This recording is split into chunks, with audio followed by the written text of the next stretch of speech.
Bueno, como ya ustedes saben y como dije hace un ratito, yo estaba con la gripe la semana pasada. Generalmente las gripes a mí me afectan más que nada la garganta y ya yo me sané de la gripe, pero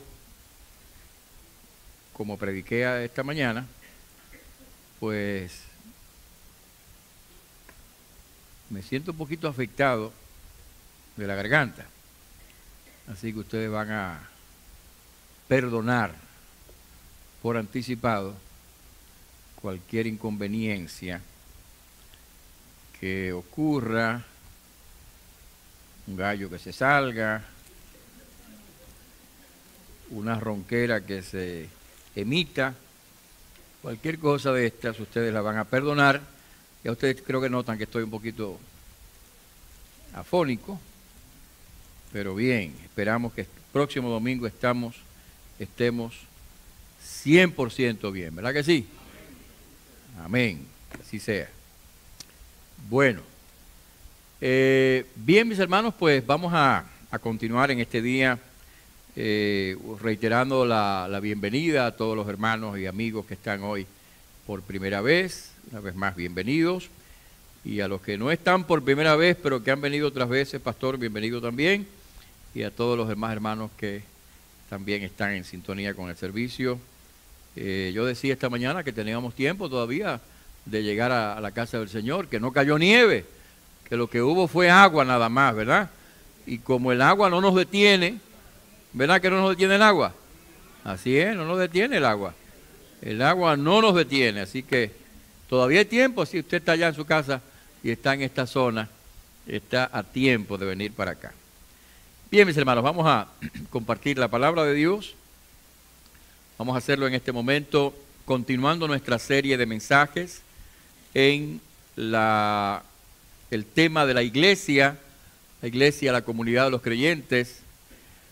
Hoy estamos mirando el mensaje que tiene que ver con los miembros del cuerpo de Cristo. Es el título del mensaje de este día, los miembros del cuerpo de Cristo.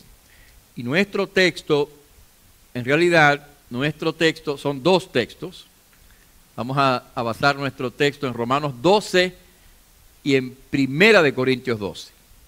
Realmente, nuestro texto son los dos capítulos completos. Pero obviamente no vamos a leer todos estos dos capítulos. Vamos a citarlo durante el mensaje, así que les pido que por favor mantengan sus Biblias abiertas allí en estos pasajes. Y ahora lo que vamos a hacer es leer un versículo de cada uno de los dos pasajes de la Escritura. Romanos capítulo 12, el verso 5. Leamos el 4 y 5. 4 y 5, porque, dice la palabra, porque de la manera que en un cuerpo tenemos muchos miembros, pero no todos los miembros tienen la misma función, así nosotros, siendo muchos, somos un cuerpo en Cristo y todos miembros los unos de los otros. Luego, Primera de Corintios capítulo 12, leemos la palabra del Señor en el verso 27, donde dice la Biblia: vosotros pues sois el cuerpo de Cristo y miembros cada uno en particular. Lo voy a leer de nuevo. Corintios 12, verso 27. Vosotros pues sois el cuerpo de Cristo y miembros cada uno en particular. Los miembros del cuerpo de Cristo es el tema del mensaje de esta mañana. Vamos a orar. Señor, gracias te damos por tu palabra. Y solamente tú, Señor, con el Espíritu Santo y la obra tuya, eres suficiente para comunicarla a los corazones, para hablar a las vidas. Te ruego, Señor, que lo hagas Te ruego, Señor, que nos ayudes en la comunicación del mensaje, en la recepción del mensaje. Que tu Espíritu Santo obre, Padre, con gracia en los corazones. En el nombre de Jesucristo. Amén. Y amén. Podemos sentarnos.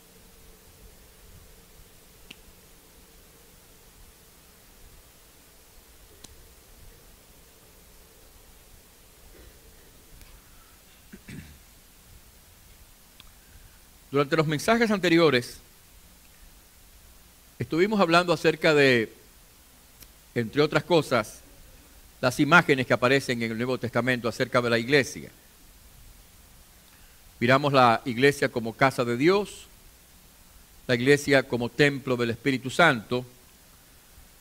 Miramos también en la carta de Pedro el concepto de la iglesia como linaje escogido, el concepto de la iglesia como sacerdocio real, la iglesia como pueblo de Dios. Se nos quedó en el tintero el concepto de la iglesia como edificio de Dios, o la iglesia como labranza de Dios, o la iglesia como la esposa del Cordero, la esposa de Jesucristo. Pero todas estas imágenes tienen que ver con algún aspecto de la naturaleza de la iglesia. Pero la imagen probablemente más socorrida, más apreciada tal vez por el propio apóstol Pablo, es la imagen de la iglesia como cuerpo de Jesucristo. Noten ustedes que tanto Romanos 12 como Primera de Corintios 12, y tal vez podríamos decir que Primera de Corintios 12, 13 y 14, elaboran el concepto de la iglesia como cuerpo de Cristo y los miembros de la iglesia como cuerpo de Jesucristo. Así que esta imagen, la imagen de la iglesia como cuerpo de Cristo, es posiblemente la imagen más empleada, no solamente, ahora digo, por la amplitud de estos capítulos que tratan sobre ese tema, sino por el hecho de que Pablo también lo menciona en otras dos cartas. Por ejemplo, en dos de las más importantes cartas desde el punto de vista doctrinal del Nuevo Testamento, Colosenses y Efesios, Pablo menciona el tema de la iglesia como cuerpo de Cristo. En Efesios capítulo 1, en el verso 22 y 23 dice que Él sometió todas las cosas y lo dio por cabeza a la iglesia, la cual es su cuerpo. En el capítulo 1, versículo 18 de la carta a los Colosenses, Pablo dice, y Él es la cabeza del cuerpo, que es la iglesia. Así que, por lo menos en 4 pasajes, el apóstol San Pablo trata del tema de la iglesia como el cuerpo de Jesucristo. Y en 2 de esos pasajes elabora ampliamente la idea de la iglesia como el cuerpo de Jesucristo. Y es que este pensamiento de la iglesia como cuerpo de Cristo nos recuerda que la iglesia, más que una organización estéril, es un organismo vivo.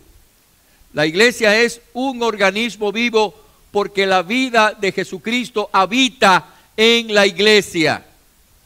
Nos recuerda además que la iglesia está gobernada por Jesucristo, que Cristo es la cabeza, de la misma manera que el cuerpo es gobernado por la cabeza, la iglesia es gobernada por Jesucristo. Somos el cuerpo de Cristo y Cristo es la cabeza de la iglesia. Y es importante, hermanos, recordar que cuando Pablo habla de la iglesia como el cuerpo de Cristo, no solamente se refiere a la iglesia en términos universales e invisibles, se refiere a la iglesia en términos locales. Cuando Pablo elabora todo esto en Corintios 12 y Romanos 12, está hablando a los creyentes congregados. La iglesia es el cuerpo de Cristo, pero la iglesia no solamente universal, sino la iglesia local. Porque es esa iglesia local la que puede llorar con los que lloran y gozarse con los que se gozan. Es esa iglesia local la que puede amarse unos a otros. Es esa iglesia local la que puede procurar la paz entre los hermanos. Cuando Pablo está hablando acerca de la iglesia como cuerpo de Cristo, está hablando de un cuerpo local de creyentes. Así que nosotros perfectamente podemos y debemos afirmar que aquí como iglesia local nosotros también somos el cuerpo de Cristo.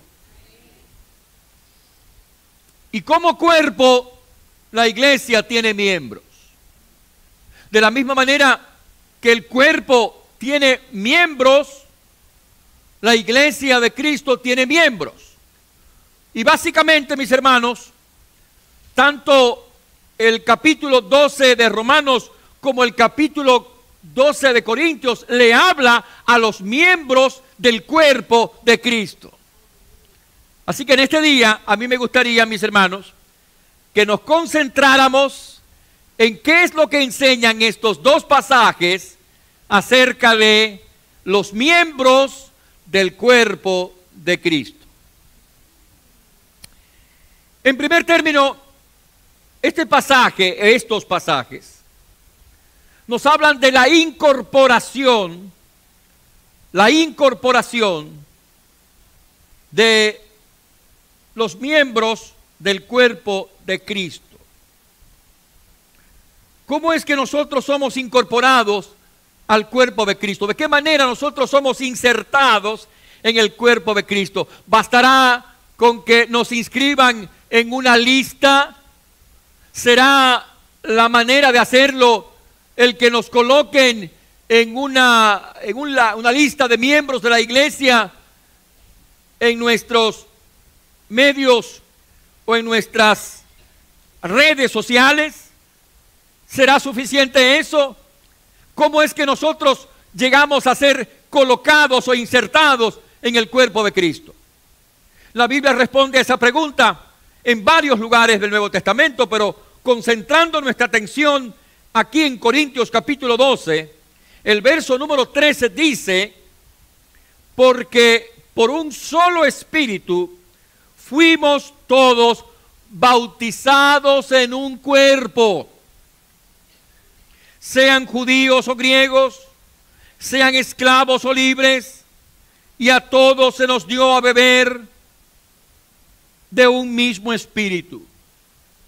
La Biblia dice en este lugar que Dios nos inserta, nos coloca, nos incorpora en el cuerpo de Jesucristo por medio de la acción del Espíritu Santo en nuestras vidas. El texto dice: por un mismo espíritu fuimos bautizados en un cuerpo.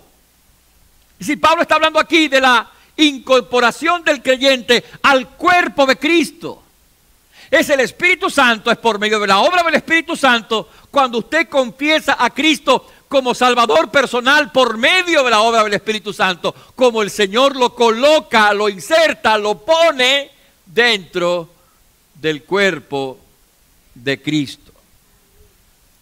Corintios 12, versículo 3 dice: porque os hago saber que nadie que hable por el Espíritu de Dios llama anatema a Jesús, atención a esto, y nadie puede llamar a Jesús Señor sino por el Espíritu Santo.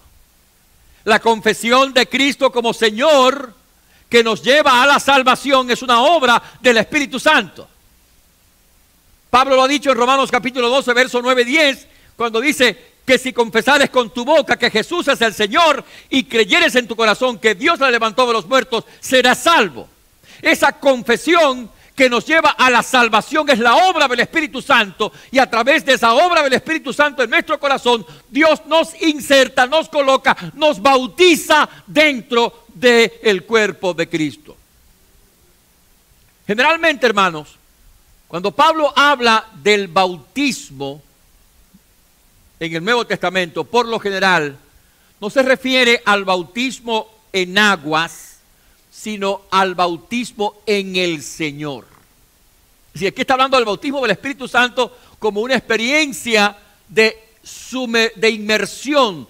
El Señor nos sumerge dentro de Él, nos coloca dentro de Él y nos pone dentro de su cuerpo espiritual. En otras palabras, La incorporación al cuerpo de Cristo es una experiencia espiritual.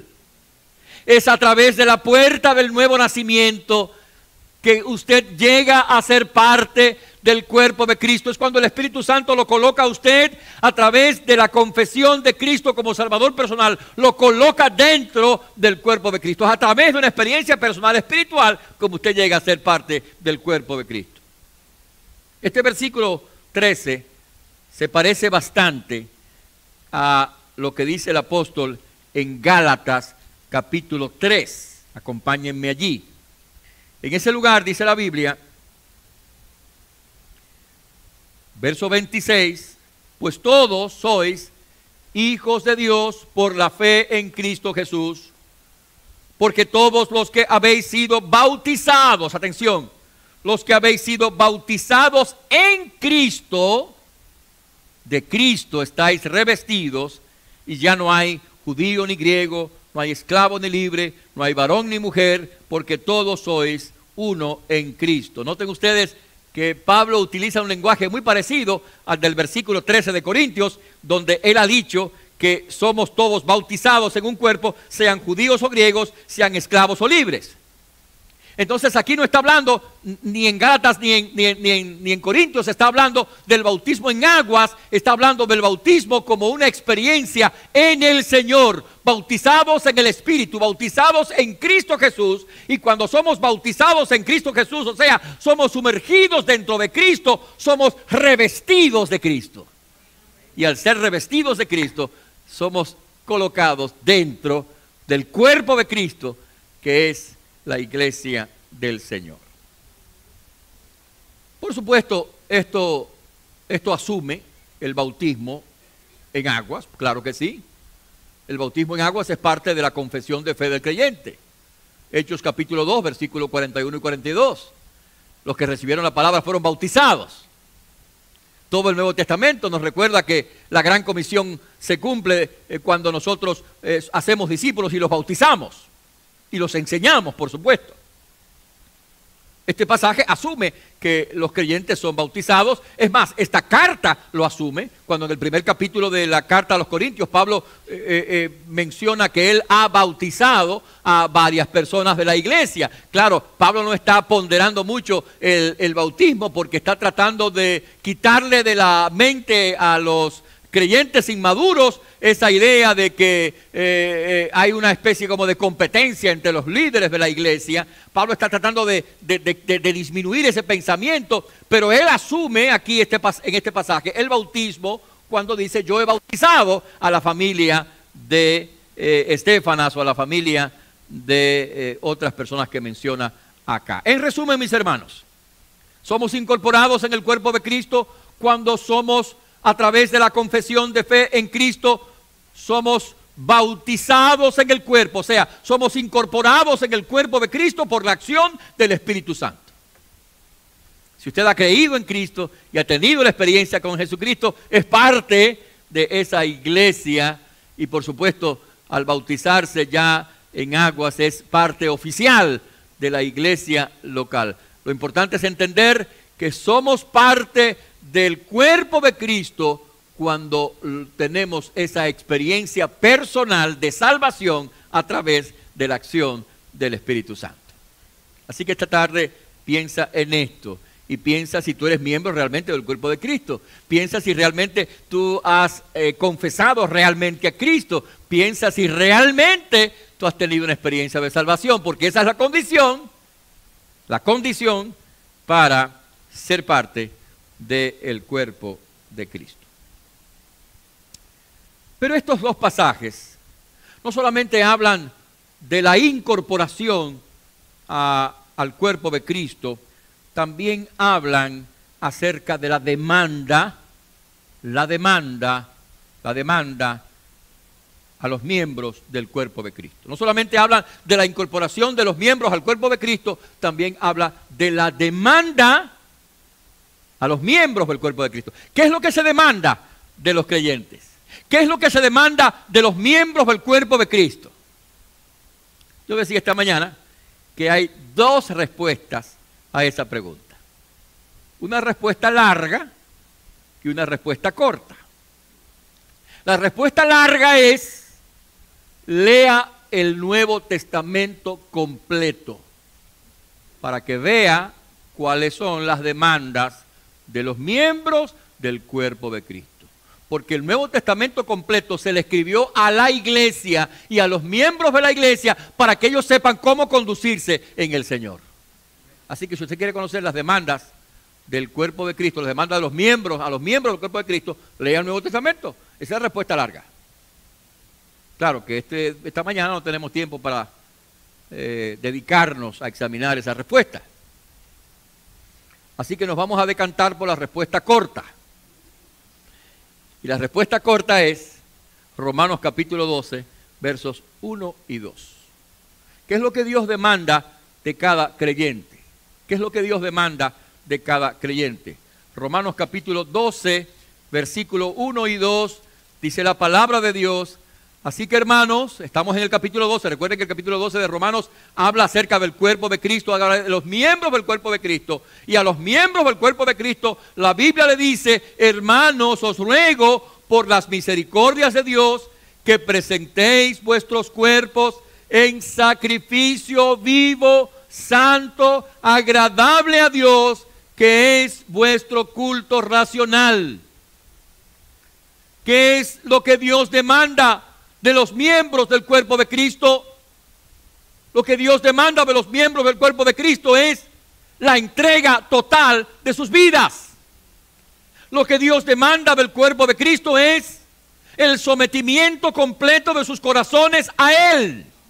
Lo que Dios demanda del cuerpo de Cristo es la obediencia absoluta en cada aspecto de la vida del creyente. Lo que Dios demanda del cuerpo de Cristo es que el cuerpo de Cristo, los cristianos, los miembros del cuerpo de Cristo, rindan cada área de sus vidas al Señor y la coloquen debajo de su soberanía.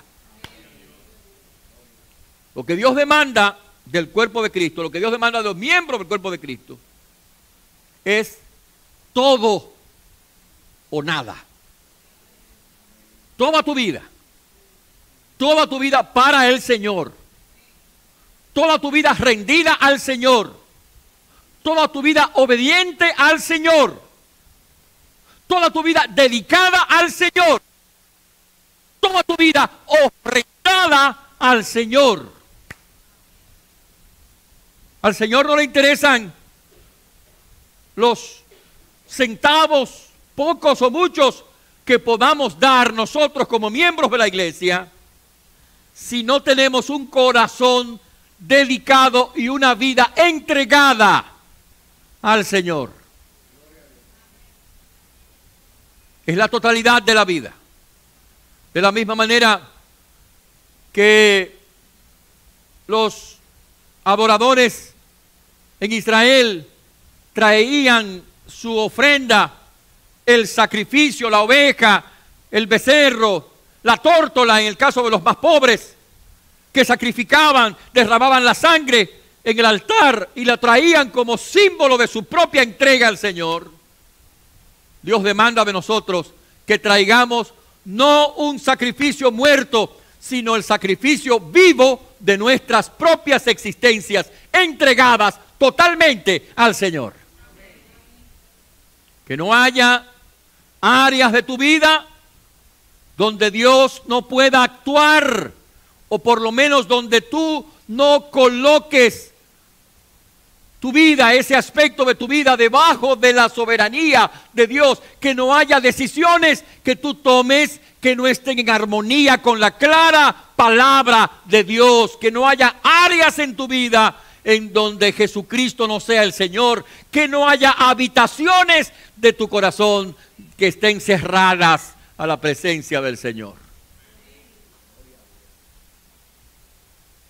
El Señor demanda de los miembros del cuerpo de Cristo entrega total y completa. Cuando dice el texto bíblico, vuestros cuerpos en sacrificio vivo, está diciendo, vengan ustedes mismos, vuestras personas, todo vuestro ser dedicado al Señor. Ese es el culto que deben hacer. El culto que ustedes deben hacer es el culto de su propia vida entregada al Señor. Primero que nada. Y antes que cualquier otra cosa.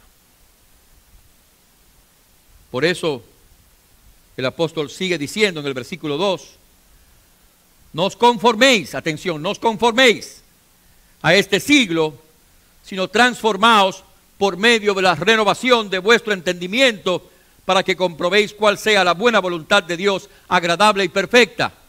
No permitan, hermanos, dice la palabra, no permitas que el mundo con sus valores, con sus normas, con su filosofía, con su cosmovisión, donde Dios no está presente, donde la palabra de Dios no está presente, no permitas que esa cosmovisión del mundo te arrope y entonces te conduzca a tomar decisiones equivocadas, erradas, decisiones que no están en armonía con lo que Dios dice en su palabra. No dejes que las normas éticas del mundo sean las que gobiernen tu forma de pensar. No permitas que los principios materialistas del mundo sean los que gobiernen tu corazón. No permitas que las metas y los sueños materialistas de la sociedad sean los que guíen tu vida. No permitas que la moral o la falta de ella de este mundo sea lo que gobierne tu corazón. No dejes que sea el mundo el que te dicte tu conducta. No te adaptes al mundo. No te adaptes al mundo. Esa palabra que está allí en ese pasaje.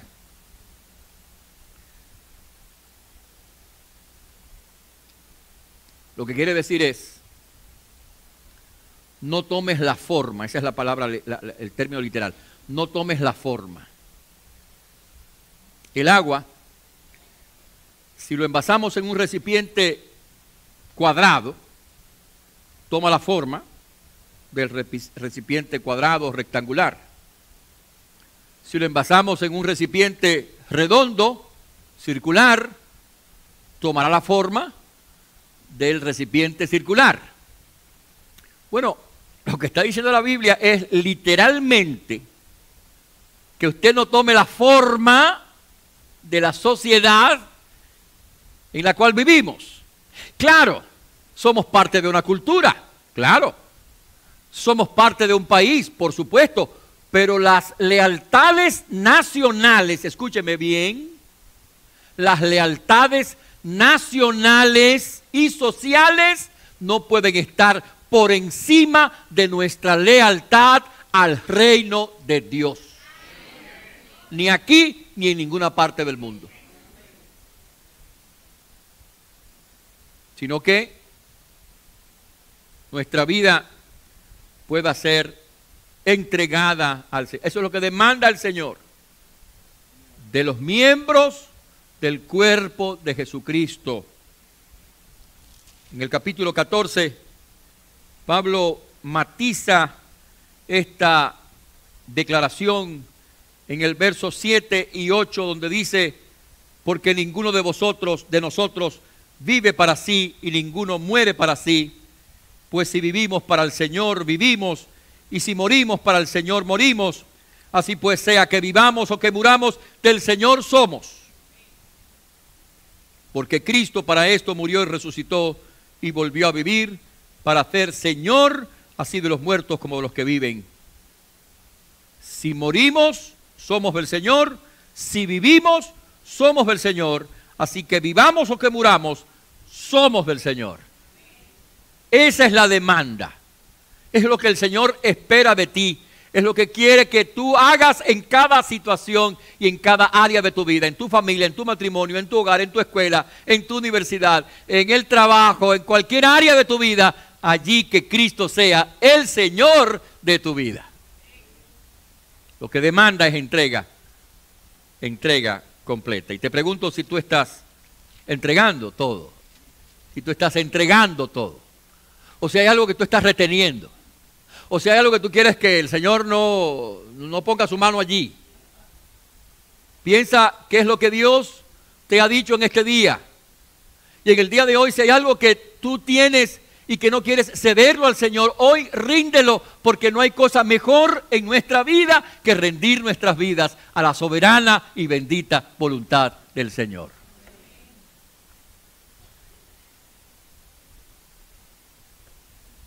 Así que este pasaje habla de las demandas a los miembros del cuerpo de Cristo.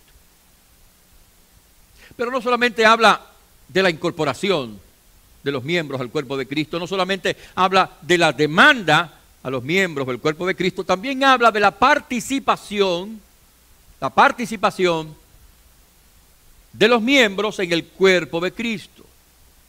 ¿Qué es lo que se espera de nosotros como participantes del cuerpo de Cristo?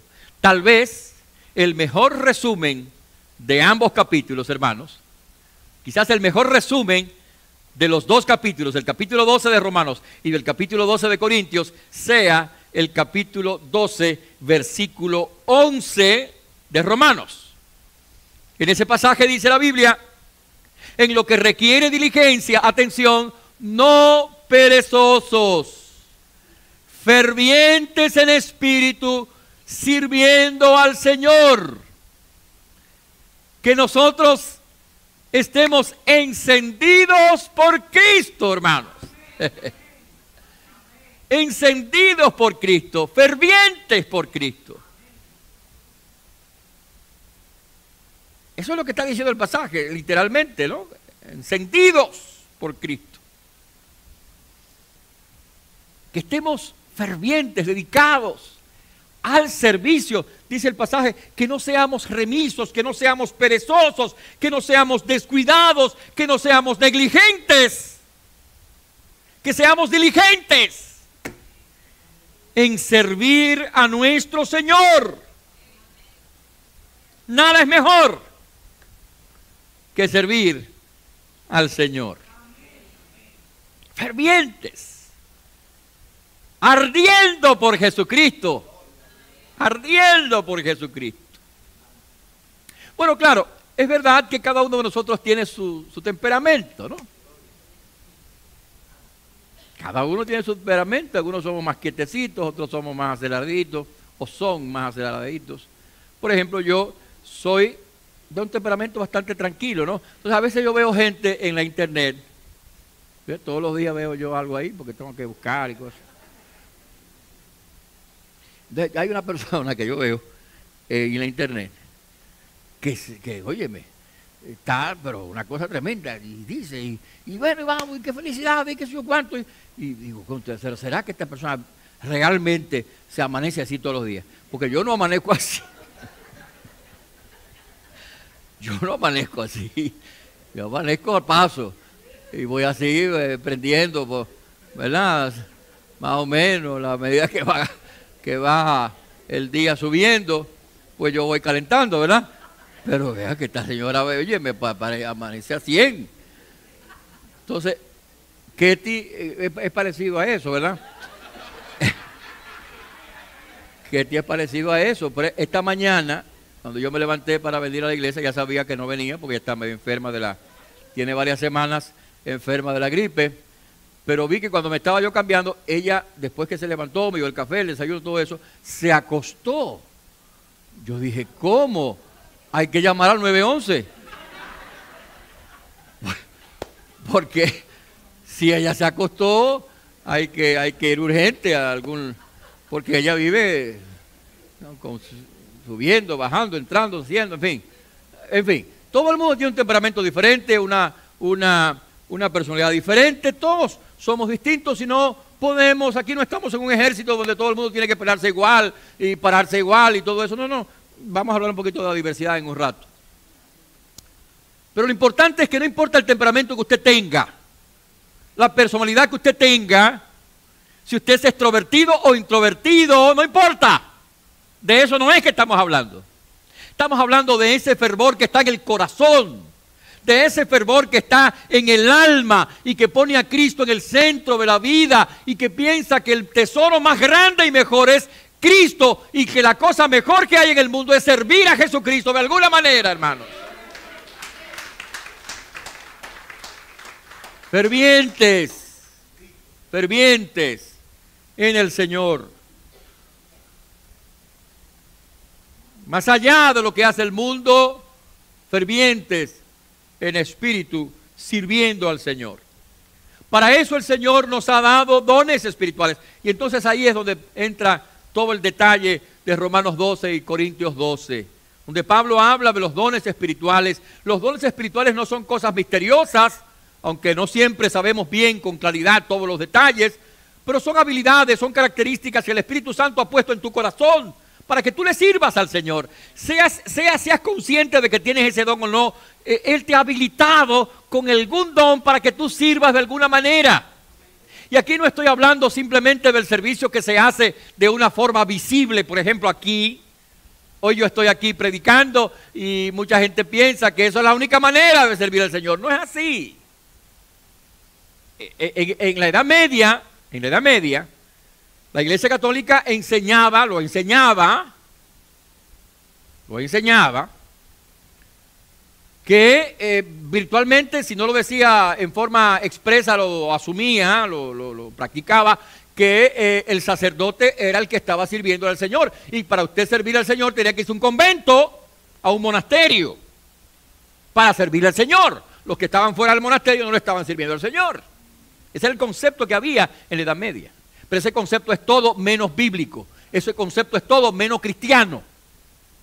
Por eso los reformadores trajeron de vuelta el concepto bíblico del sacerdocio de los creyentes. O sea, todos nosotros somos sacerdotes de Cristo. Todos nosotros somos ministros de Cristo. Todos somos siervos de Cristo. Y el Señor nos ha dotado de dones espirituales para que podamos servirle de alguna manera, no solamente de manera visible cuando estamos aquí tocando en la adoración, cuando estamos ayudando como ujieres, o cuando estamos enseñando algunas clases, o cuando estamos predicando el sermón, o cuando estamos haciendo algo allá en los controles, en la media. No solamente en esa forma visible, hay otras muchas maneras no visibles en las cuales usted como miembro del cuerpo de Cristo debe y puede incorporarse, participar, servir al Señor. Por eso Pablo menciona aquí una serie de dones espirituales. Siempre nos llama la atención más los dones espectaculares, ¿no? Las lenguas y los milagros y todo este tipo de cosas. La gente vive a la casa de este tipo de cuestiones, que yo no sé bien si algunas de ellas son reales o son inventadas o qué, pero bueno, eso es otro tema. Lo cierto es que el Señor nos ha dado dones espirituales a todos nosotros. Por ejemplo, Pablo menciona aquí mismo en este capítulo 12, menciona el don de servir. Qué tremendo don, hermano, qué tremendo don. El don de servir, identificar necesidades y tratar de suplirla. Servir. El don de enseñanza. Efectivamente, qué importante es el don de enseñanza, que se puede desarrollar no solamente aquí en el contexto de la congregación, en el contexto de la célula.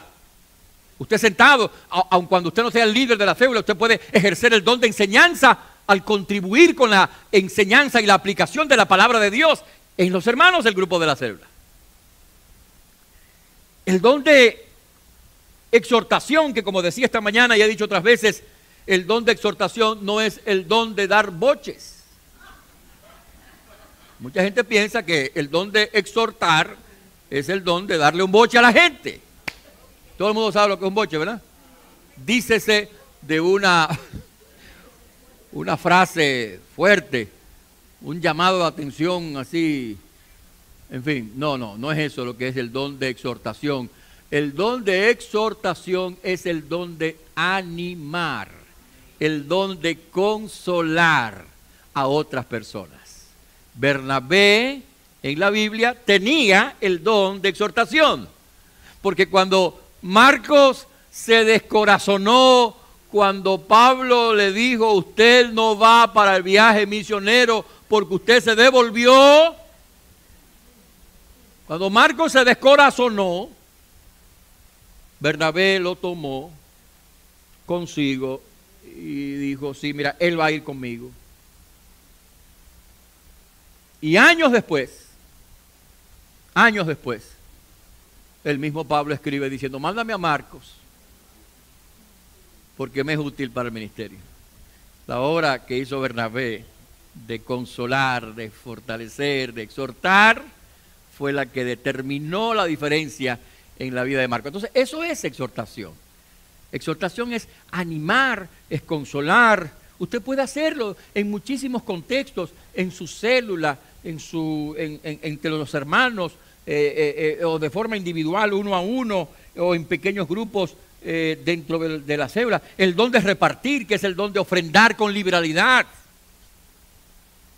El don de presidir, que es el don de guiar a otras personas, que puede hacerse en el contexto de la congregación o en el contexto de la célula. El don de hacer misericordia, compadecerse de los que están desposeídos, de los que están viviendo vidas trágicas, para socorrerlos, ayudarlos.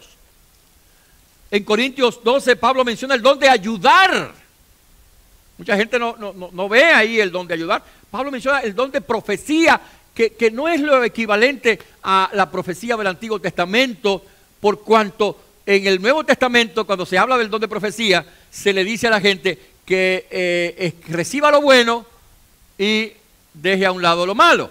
Es decir, es obvio que no está hablando de esa profecía del Antiguo Testamento infalible. Está hablando de una profecía que puede ser revisada, de una palabra que alguien le comunica a usted. Si tiene el don de profecía, tal vez es una palabra que Dios inspiró a su corazón para ayudarlo, animarlo, orientarlo, bendecirlo, pero no se trata del don de profecía que había en el Antiguo Testamento. En algunas iglesias hay gente que se para y dice, así dice el Señor, y pone la voz en medio engolonada.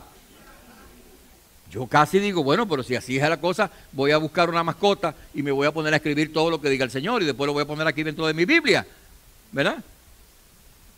Porque parecería ser que es infalible. No es así. Ese no es el don que menciona la Escritura en la palabra. El don de ayudar, el don de cooperar con otras personas para que se puedan realizar otras obras. Hay gente que nos ayuda cuando aquel misionero que abrió el camino para la obra misionera en Inglaterra, recordarán ustedes, que estaba listo para ir al campo misionero. Él le pidió a sus compañeros, yo voy a ir, pero es como una persona que va a bajar allá al pozo. Ustedes van a sostener la cuerda mientras yo voy bajando. Y muchas veces necesitamos mucha gente así en la iglesia, gente que lleve la cuerda, gente que ayude con algunos aspectos para que otras cosas puedan hacerse en el contexto de la congregación, en el contexto de la célula, en el contexto de nuestras comunidades. El don de ayudar, cuánto valor tiene el don de ayudar. Y Pablo sigue hablando acerca de todos estos dones, de estas formas como el Espíritu Santo nos da habilidades. Y algunos piensan, hermanos, interesante, que esta lista de dones espirituales que aparece en Corintios y aparece en Romanos y aparece luego en Efesios y aparece en Pedro, no es exhaustiva, sino enunciativa.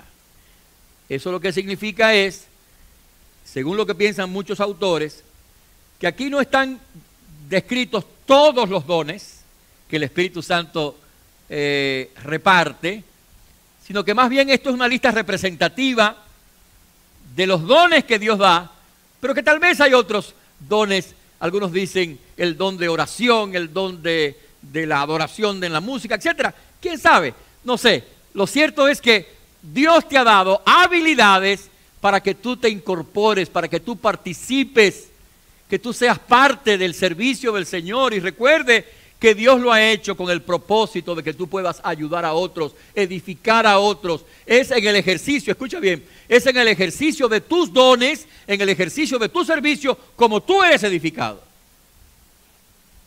Efesios capítulo 4.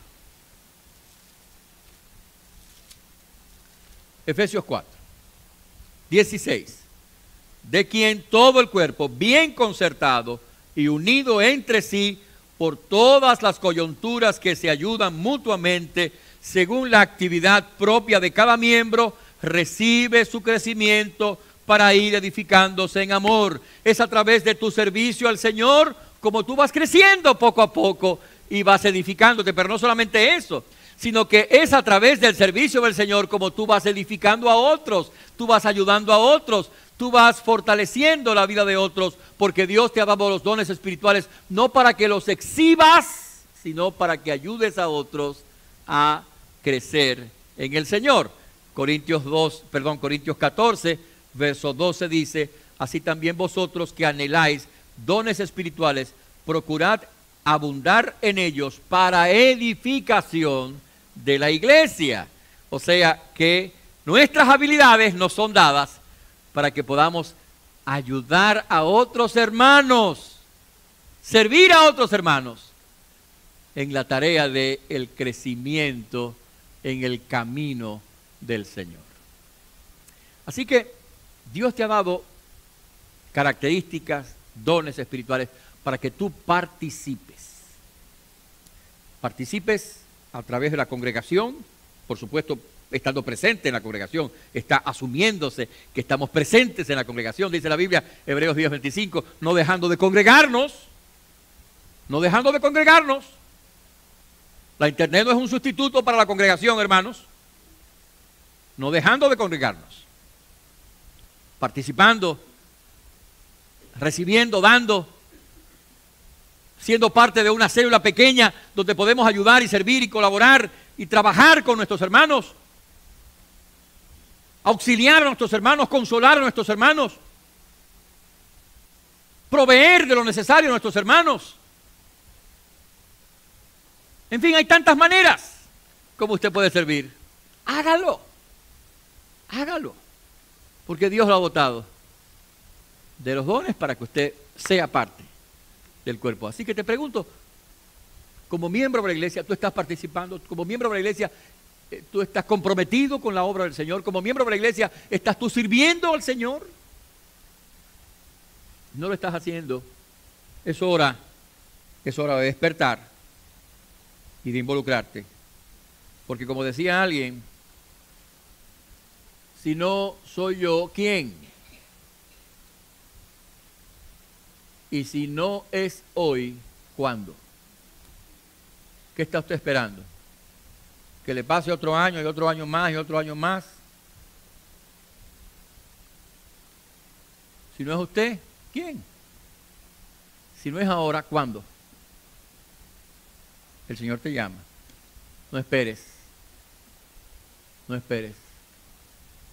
Ahora es.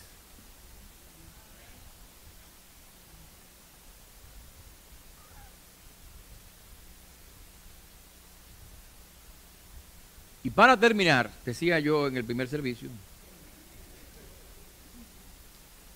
que no le crean a los predicadores cuando dicen y para terminar, porque ahí es que empieza el sermón. No, pero este es para terminar. Para terminar. Estos pasajes no solamente hablan de la incorporación de los miembros al cuerpo de Cristo, no solamente hablan de la demanda de los miembros del cuerpo de Cristo, no solamente tratan de la participación de los miembros del cuerpo de Cristo, sino que también hablan acerca de la unidad de los miembros del cuerpo de Cristo. Y hermanos, estos dos pasajes, tanto Romanos 12 como Corintios 12, tratan de ese tema. La unidad del cuerpo de Cristo. Escúchame bien. La unidad del cuerpo de Cristo, la iglesia local, ya existe. No tenemos que crearla, porque ya, escucha, ya estamos unidos en Cristo. Ya somos lavados por la misma sangre, así que somos hermanos de sangre. Ya hemos sido revestidos del mismo Cristo, somos hijos del mismo Padre, tenemos la misma experiencia en Cristo, por lo tanto, ya estamos unidos en Cristo Jesús. Es así. Y aquí no importa quién sea usted, ni de cuál grupo étnico sea, blanco, negro, latino o anglosajón, africano o asiático, no importa quién sea, si estás en Cristo, eres mi hermano. Y si tú estás en Cristo y estás en la iglesia, ¿tú eres hermano o el hermano que está contigo? Ya la unidad existe en Cristo Jesús. Pablo dice eso en este pasaje, y especialmente si usted ve, por ejemplo, Romanos 12 dice en el verso 5, siendo muchos, somos un cuerpo en Cristo. Y si vamos a Corintios 12, recuerde que estamos en los dos pasajes, Pablo dice la misma cosa allí donde dice, porque así como el cuerpo es uno y tiene muchos miembros, pero todos los miembros del cuerpo, siendo muchos, son un solo cuerpo, así también Cristo. O sea, somos muchos, hermanos. Somos muchos y somos de diferentes trasfondos, en algunos casos de distintas nacionalidades. Tenemos diferentes dones, diferentes personalidades.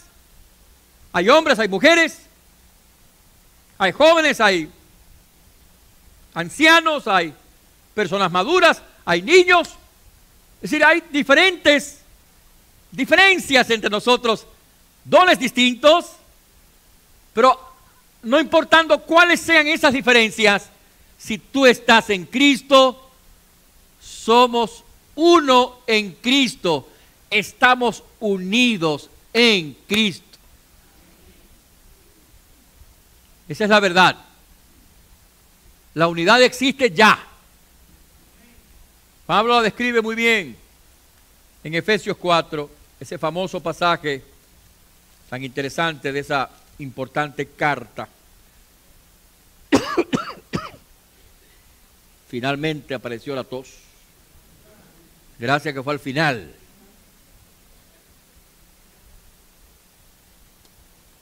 Efesios 4. Fíjense cómo Pablo describe aquí la unidad.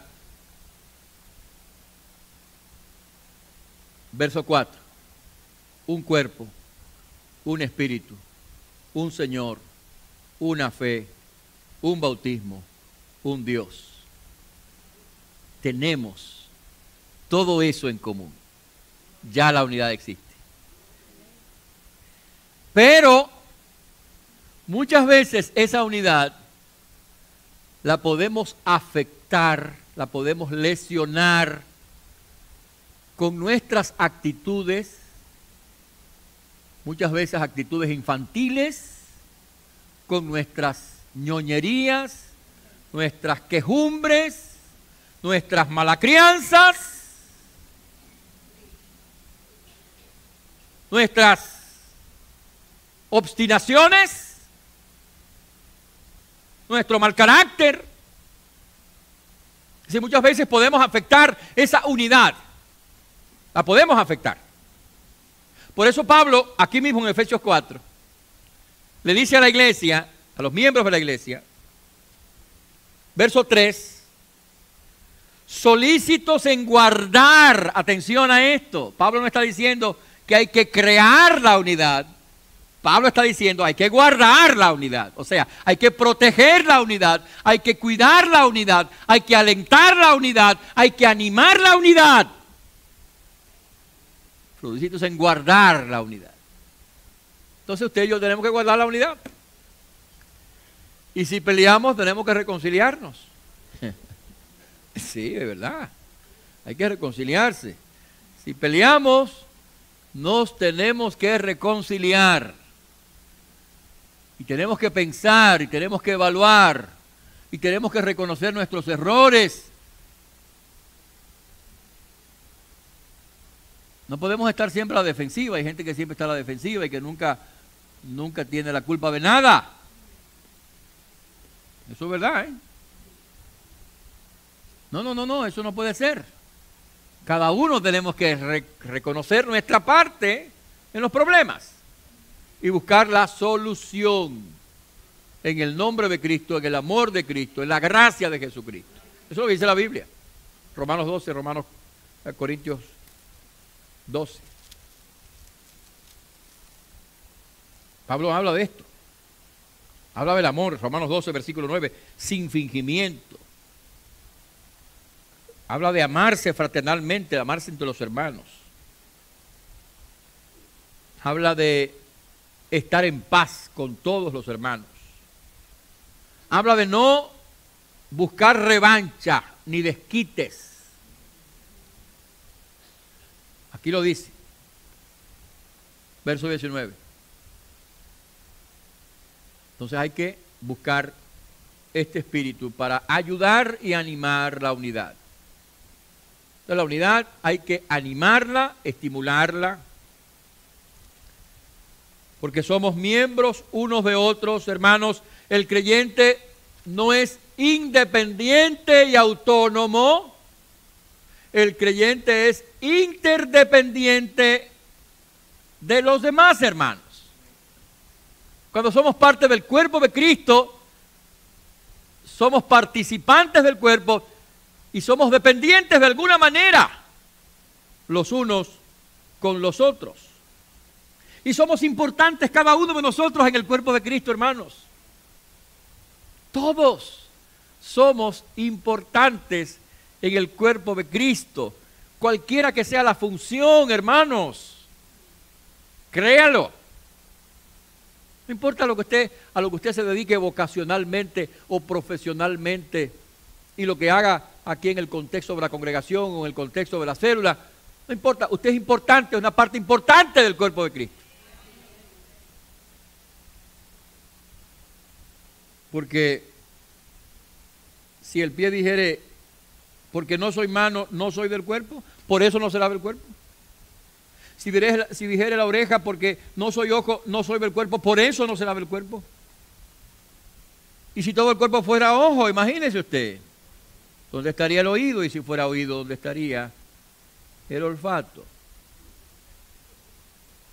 Si todo el cuerpo fuera un solo funcionario, una sola función, un solo miembro, una sola... ¿Y los demás? No sería un cuerpo, sería un fenómeno. ¿Verdad? Entonces, Dios nos ha puesto como un cuerpo y cada uno es importante en el cuerpo. Cada uno es importante. Cada uno nos bendice. Nos bendice. No podemos decir que no necesitamos al otro hermano. Versículo 21. Ni el ojo puede decir a la mano, no te necesito, ni tampoco la cabeza a los pies, no tengo necesidad de vosotros. Porque nos necesitamos, hermanos. Y a mí en lo personal, yo he sido bendecido mucho por toda la iglesia, por todos los hermanos, pero a menudo muchos de los hermanos que más me bendicen, me han bendecido en mi vida, han sido los hermanos más sencillos, los menos intelectuales, pero cuya fe es una fe real y cuya dedicación es una dedicación real. Muchas veces esos son los hermanos que más me bendicen. Que quizás piensan, no, pero yo no tengo nada que ofrecerle al pastor o a los hermanos. Claro que tienes. Tu fe, tu entrega, tu dedicación, tu amor, tu servicio. Eso me bendice y bendice a los demás. Entonces no podemos decir, no necesitamos a este. Sí, claro que lo necesitamos. A todos los miembros del cuerpo de Cristo. Y tenemos que cuidarnos. Cuidarnos. Versos 25 y 26. Que todos los miembros se preocupen, atención, unos por otros. Escúcheme bien. Una de las funciones de la iglesia es cuidar al hermano. Y una de nuestras aspiraciones en la célula es lo que este pasaje dice, que los hermanos se preocupen unos por otros, que se enteren de lo que le está pasando al hermano, que oren, que vayan y le lleven un plato de comida si es necesario, que lo visiten al hospital si hay necesidad, que se hagan acompañar de él para ayudar a otra persona. Esa es la idea, que se preocupen unos por otros, que cuiden de los nuevos creyentes. Esa es la iglesia, esa es la unidad del cuerpo, que se aflijan con los que se afligen, que se alegren con los que se alegran. Esa es la unidad del cuerpo de Cristo.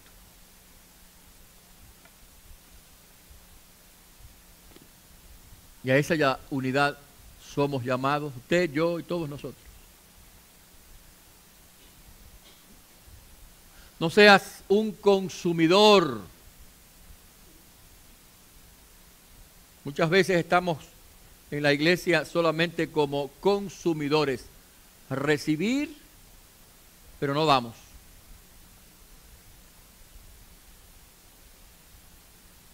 Francisco de Asís decía, o se atribuye a él esa famosa oración, ¿no?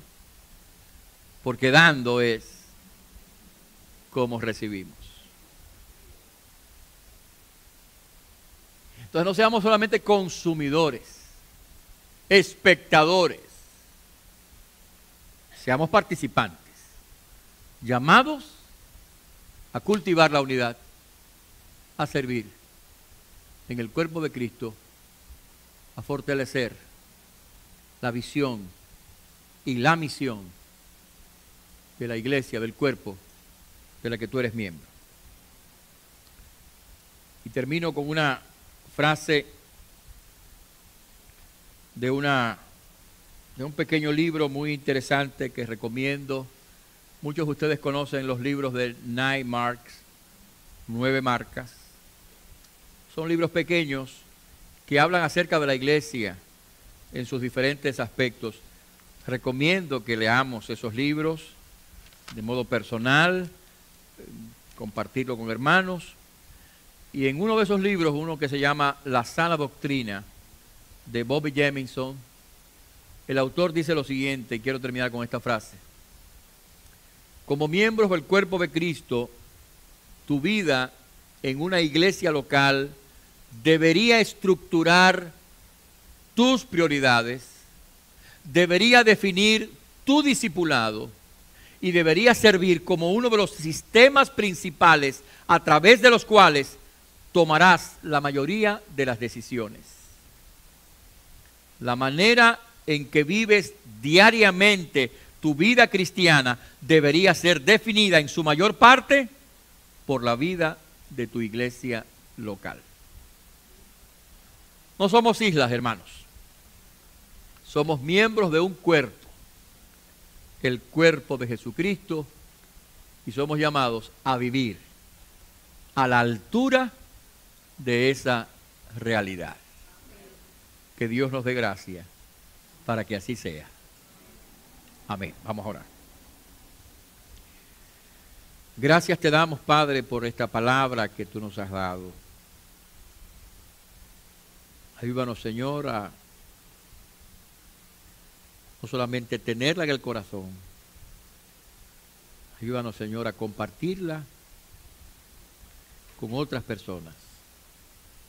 A vivirla nosotros mismos como iglesia y en nuestras pequeñas comunidades de células,